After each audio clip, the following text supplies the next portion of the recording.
If you love comic books, you've found your next favorite channel. Welcome to Let's Know Comics.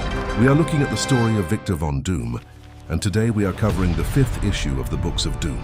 We'll be breaking down every issue one by one up to the very last. Before we jump into today's story, make sure you hit that like button, subscribe, and turn on the notification bell so you never miss a new episode. This is once again a great cover, but there are a few details easy to miss.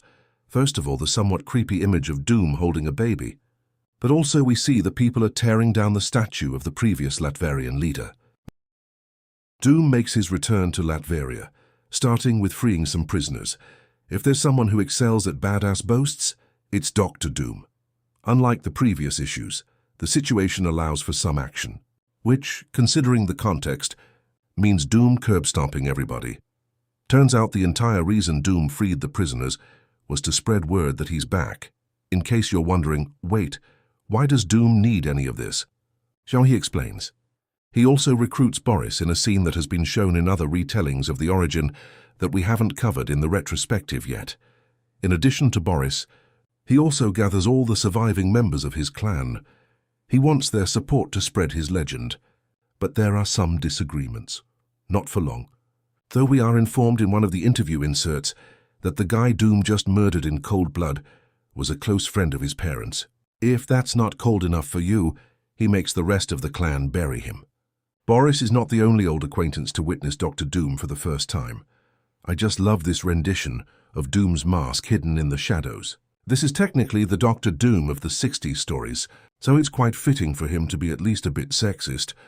And as always, Valeria sees right through his bullshit. Doom orders his Tibetan servant to escort her out of his hideout. But she gets to land one last truth bomb. He does care about her enough to ensure she's safely out of the country before the coup starts. Notice the reference to Valeria's uncle. Sometimes Boris is said to be her uncle, sometimes he's her grandfather, sometimes there is no mention of them being related. I suppose this was a compromise.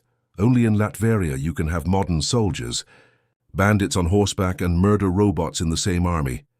Despite the science fiction elements, the comic doesn't shy away from representing the coup as a violent war zone. This is all explicitly deliberate from Doom.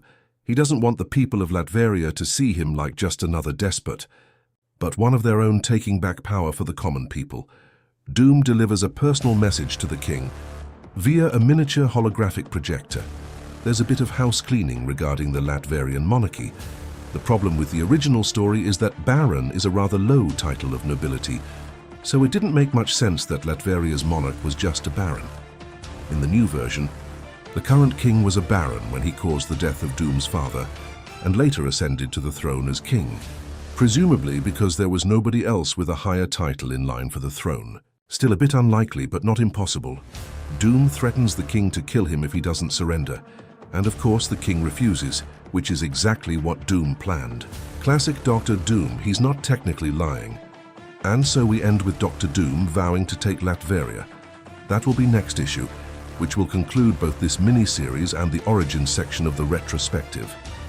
Don't forget to subscribe and hit the notification bell so you don't miss the next episode. Thanks for watching, and I'll see you in the next video.